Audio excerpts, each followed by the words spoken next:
नमस्कार। आज की इस कक्षा में आप सभी विद्यार्थियों का हार्दिक अभिनंदन है। आज हम पढ़ने जा रहे हैं संतवाणी अध्याय के तीसरे रचनाकार कृपाराम खेड़िया के सोरठे। इस अध्याय में कृपाराम खेड़िया के 7 सोरठों को शामिल किया गया है। इनमें से पहला सोरठा है, उपजावे अनुराग कोयल मन हर्षित करे। उपजावे अनुराग कोयल मन हर्षित करे, कड़वो लागे काग रसनारा गुण राजिया। इस सोरठे में कवि कृपाराम जी ने मनुष्य को मधुर वाणी के महत्व के बारे में बताया है। वे कहते हैं, उपजावे अनुराग, उपजावे यानी पैदा करना, अनुराग यानी प्रेम भाव। तो उपजावे अनुराग कोयल मन हर्षित करे। हर्षित करे, हर्षित करना यानी हर्षित करना, प्रसन्न करना, खुश करना। तो कोयल जब बोलती है तो उसकी मधुर वाणी सुनकर मन प्रसन्न हो जाता है और कोयल के प्रति एक अनुराग भाव, एक प्रेम भाव पैदा होता है। वहीं दूसरी तरफ कड़वो लागे काग, कौवा जब बोलता है तो उसकी वाणी में कटुता होती है और वाणी में कटुता होने की वजह से उसकी वाणी को कोई भी सुनना पसंद नहीं करता। रसना रा गुण राजिया, रसना यानी जीभ या वाणी। तो कृपाराम खेड़िया राजिया उनका एक सेवक था जिनको संबोधित करते हुए उन्होंने समस्त सोरठों की रचना की। तो कहते हैं, हे राजिया, ये सब वाणी का ही प्रभाव है। यानी मधुर वाणी सबको प्रिय लगती है और कटु वाणी किसी को भी प्रिय नहीं लगती है।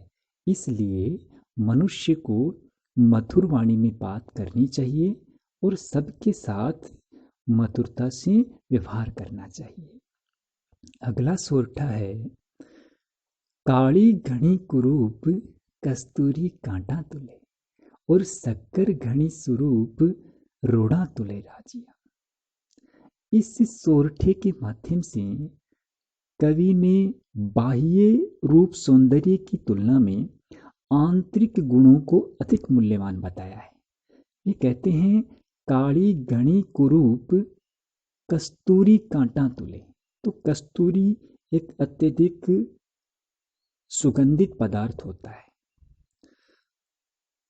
तो कस्तूरी का जो रंग होता है वह काला होता है, कुरूप होता है, लेकिन वह अपने गुणों के कारण अत्यधिक मूल्यवान होती है। तो उसका जो मापतोल है वह कांटे वाले तराजू पे किया जाता है। कांटे वाले तराजू पे किया जाता है, इसका क्या तात्पर्य है? इसका तात्पर्य है कि उसके मापतोल में अत्यधिक सावधानी रखी जाती है, सावधानी पूर्वक उसका मापतोल किया जाता है। वहीं दूसरी तरफ शक्कर घनी स्वरूप, कस्तूरी की तुलना में शक्कर का जो बाहरी सौंदर्य है वो अधिक है, मगर फिर भी रोड़ा तुले राजिया, मगर फिर भी शक्कर को रोड़ा यानी कंकर पत्थर से तोला जाता है। उसके मापतोल में इतना ज़्यादा ध्यान नहीं दिया जाता, इतनी ज़्यादा सावधानी पूर्वक उसका मापतोल नहीं किया जाता। तो इस सोरठे के माध्यम से कवि ने ये कहना चाहा है, या ये समझाने की कोशिश की है कि मनुष्य को बाहरी सौंदर्य की तुलना में आंतरिक गुणों पर ज़्यादा ध्यान देना चाहिए, क्योंकि बाह्य सौंदर्य की तुलना में आंतरिक गुण अधिक मूल्यवान होते हैं। तीसरा सोरठा है, डूंगर जड़ती लाय जोवे सारो ही जगत। डूंगर जड़ती लाय जोवे सारो ही जगत, पर जड़ती निज पाय रति न सूझे राजिया। इस सोरठे के माध्यम से कवि कृपाराम जी ने मनुष्य को ये समझाने की कोशिश की है कि इस संसार में दूसरों के दोष मनुष्य को आसानी से दिख जाते हैं, मगर अपनी कमियां, अपने दोष किसी को भी दिखाई नहीं देते हैं। यानी दूसरों के घरेलू लड़ाई झगड़े या विवाद हैं, वो देख करके मनुष्य आनंदित होता है, लेकिन अपने घरेलू परिस्थितियां या विवादों को वह अनदेखा कर देता है। तो वे कह रहे हैं कि डूंगर जड़ती लाय, डूंगर यानी पहाड़, और लाय का तात्पर्य है अग्नि से, आग से। तो पहाड़ पे, दूर पहाड़ पे जलती हुई अग्नि है, वो सबको दिखाई देती है। डूंगर जड़ती लाय जो वह सारो ही जगत, जो यानी दिखाई देती है या देखता है, जगत, जगत यानी संसार। तो सारे संसार के जो लोग हैं वो उनको दूर पहाड़ पर जलती हुई अग्नि तो दिखाई देती है, मगर पर जड़ती निज पाए, निज यानी अपने और पाए यानी पैर, पर जड़ती निज पाए रत्ती ने सूझे राजिया। रत्ती का मतलब है तनिक भी, यानी बिल्कुल भी दिखाई नहीं देती है।